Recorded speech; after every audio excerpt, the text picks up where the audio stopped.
Hello friends, welcome to கிரிக்னிட்டோ. King கோலியின் 2 வாழ்நாள் சாதனையை தூளாக்கிய ஹிட்மேன் ரோஹித். பாபர் அசாமின் உலக சாதனை சமன். ஆப்கானிஸ்தானுக்கு எதிராக தங்களுடைய சொந்த மண்ணில் நடைபெற்று முடிந்த 3 போட்டிகள் கொண்ட T20 கிரிக்கெட் தொடரை 3-0 என்ற கணக்கில் இந்தியா ஒயிட் வாஷ் செய்து கோப்பையை வென்றது. குறிப்பாக பெங்களூருவில் ஜனவரி 17ஆம் தேதி நடைபெற்ற 3வது போட்டியில் இரட்டை சூப்பர் ஓவரில் இந்தியா போராடி ஆப்கானிஸ்தானை வீழ்த்தியது. அந்த போட்டியில் முதலில் பேட்டிங் செய்த இந்திய கேப்டன் ரோஹித் சர்மா 129 ரன்கள், ரிங்கு சிங் 69 ரன்கள் எடுத்த உதவியுடன் 213 ரன்களை இலக்காக நிர்ணயித்தது. அதை ஆப்கானிஸ்தானும் குர்பாஸ் 50, இப்ராஹிம் சட்டான் 50, குல்புதீன் 55 ரன்கள் எடுத்த உதவியுடன் 20 ஓவர்களில் சராசரியாக 212 ரன்கள் எடுத்தது.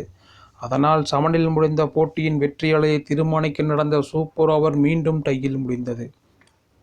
அதைத் தொடர்ந்து நடந்த சூப்பர் ஓவரில் ரோஹித் சர்மா அதிரடியுடன் இந்தியா நிர்ணயித்த 12 ரன்களை துரத்திய ஆப்கானிஸ்தான் ரவி பிஷ்னாயிடம் 2 விக்கெட்டுகளை இழந்தது.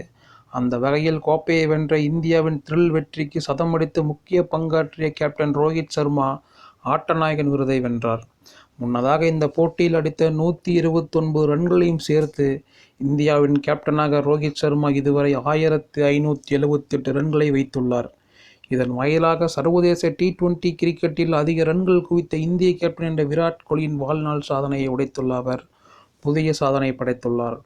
ரோஹித் சர்மா 1578, விராட் கோலி 1570, MS தோனி 1112. அது மட்டுமல்லாமல் சர்வதேச T20 கிரிக்கெட்டில் அதிக வயதில் சதமடித்த இந்திய வீரர் என்ற விராட் கோலியின் சாதனையையும் உடைத்துள்ள அவர் புதிய வரலாற்று சாதனை படைத்துள்ளார். ரோஹித் சர்மா 36 வருடம் 272 நாட்கள் ஆப்கானிஸ்தானுக்கு எதிராக 2024. விராட் கோலி 33 வருடம் 307 நாட்கள் ஆப்கானிஸ்தானுக்கு எதிராக 2022. சூரியகுமார் யாதவ் 33 வருடம் 91 நாட்கள் தென்னாப்பிரிக்காவுக்கு எதிராக 2023. இதுபோக ரோஹித் சர்மா இதுவரை T20 கிரிக்கெட்டில் 5 சதங்கள் அடித்துள்ளார். இந்த 5 சதங்களில் 3 சதங்களை அவர் கேப்டனாக பதிவு செய்துள்ளார். இதன் வாயிலாக சர்வதேச T20 கிரிக்கெட்டில் அதிக சதங்களை அடித்த கேப்டன் என்ற பாகிஸ்தானின் பாபர் அசாம் உலக சாதனையும் ரோஹித் சர்மா சமன் செய்துள்ளார். சமீபத்தில் பதவி விலகிய பாபர் அசாமும் T20 கிரிக்கெட்டில் பாகிஸ்தானின் கேப்டனாக 3 சதங்கள் அடித்துள்ளது குறிப்பிடத்தக்கது.